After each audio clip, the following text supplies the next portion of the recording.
Sebelumnya saya memohon maaf sebesar-besarnya atas kesalahan yang saya buat kepada warga korban dan keluarga yang ditinggalkan.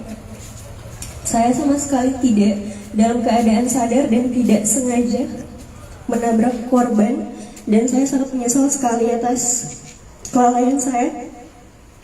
Saya sangat menyesal atas apa yang telah saya lakukan.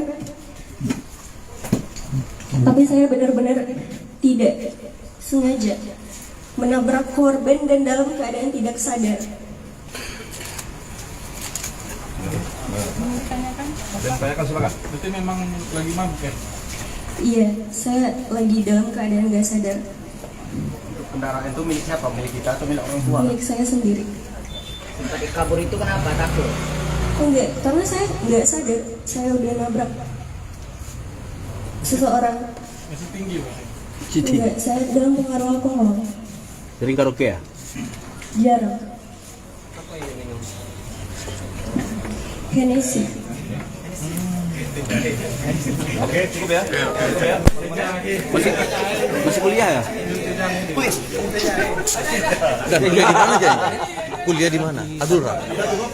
Komunikasi atau kedokteran?